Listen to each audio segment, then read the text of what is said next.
Hello and welcome back. Merry Christmas and a Happy New Year to you. My name is Magnus and this is my 2 years... Where's Lucas gone? Where's Lucas gone? Do you notice that? He's 2 years and 4 months and he's still talking third person. Where's Lucas gone? Where's Lucas? Can you see Lucas there?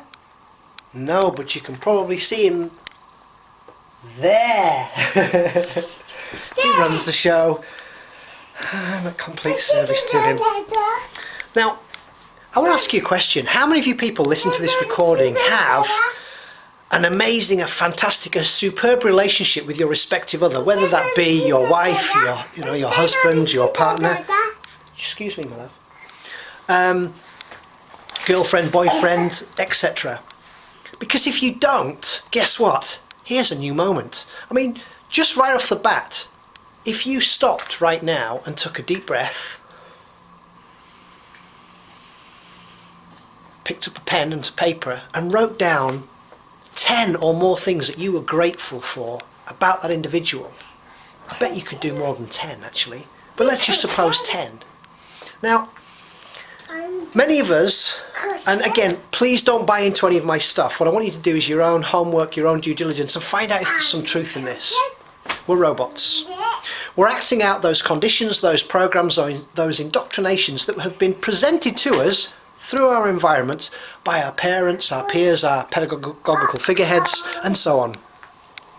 And really, the great news is we have the greatest, I believe, one of the greatest freedoms on the planet, and that is choice. We can choose to behave a certain way or not to. However, maybe some of you listening to this recording, and maybe I can put myself in the same bracket, we're asleep. But even more people don't even know that they're asleep. And what I mean by that is that they just act out the subconscious programmings. And so when they first look at their partner when they get back from work, or perhaps when they wake up in the morning, instantly they put on a mask that the frequency, the vibration, the light is very dim. And they've gotten used to it. I mean, they might have spent years, months, decades. Very rarely, but it does happen. I have met a few couples where if you ask them the question of have you only just met one another, they'd probably tell you they've been together for decades, and you're thinking, no way, you must have only just met. So my question to you is, what could you do that's different, that's not perhaps in the usual habits or programmings that you've already gained, that would create a win without an expectation that the individual, whether it be your husband or wife, would vibrate differently? Because it starts with you, not them. I mean, I don't know how this works, but if it's true that you are a robot and I'm a robot, how does it work trying to change another robot? It doesn't. Have you found kettle? We're going through the alphabet.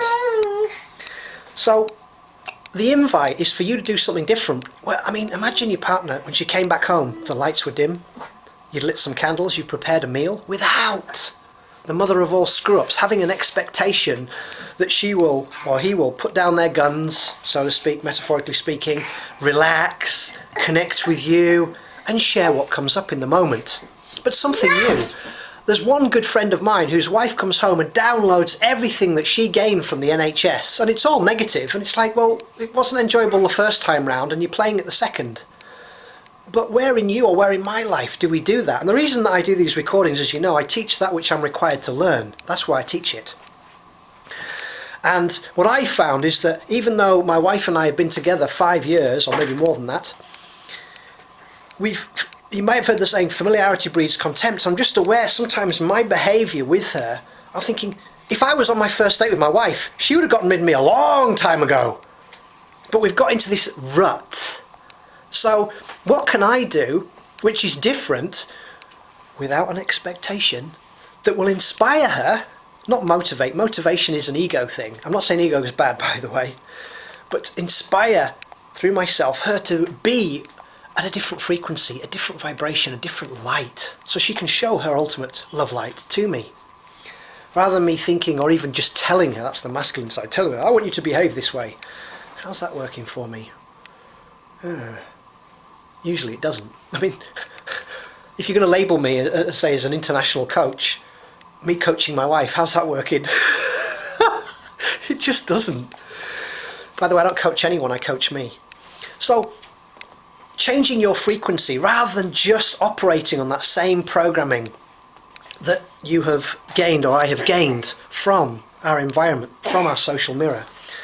And a gratitude list can work. See how it works for you. And find out what you could do that's different, that brings you closer together.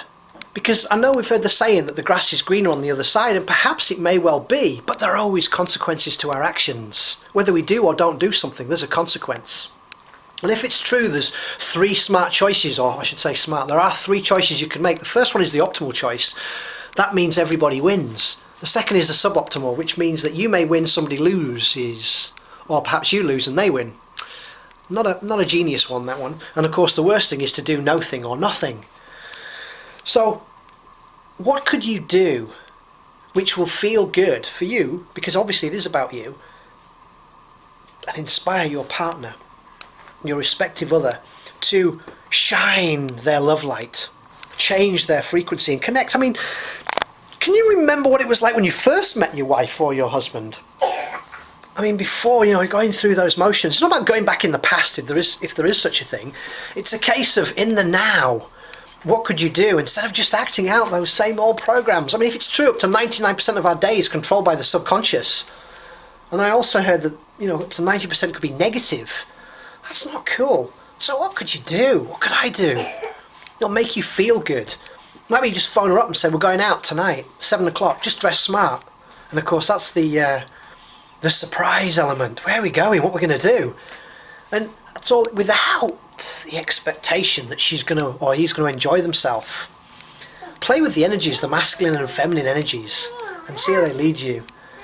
But yeah, just imagine if your relationship, if you've been with somebody for 30, 40 years, it could still be like you're going out on a date again. And it's for you to create that, because everything starts with you. Become the change you want to see in you, and then watch. Because we always say that your level of consciousness is kind of a reflection of what's going on out there, but obviously it starts within. Healing starts within. This is a form of healing. We're always healing. We're always fixing ourselves. Not that we're ever broken. Lucas, my love. Ne touche pas. Ne touchez pas. Mummy didn't want you to play with those things. And you're tired, aren't you? So have fun with this. Don't take life too seriously. But what could you do? Just write that list, that gratitude list, and the next day another 10 and so on, or even more. And when you focus on those things, because where your intention goes, energy flows, whatever you focus on, that is what you get. But you might not be consciously aware of what you're focusing on, and then you put on that mask and then you meet your partner, low vibration. Change the vibration right now. You can do that. I know you can. Well, I know because I can. And if I can do it, you can do it. Have fun and have an amazing, fantastic festive season. 2012 soon coming to an end. My love to you all. Create a great day. Bye for now.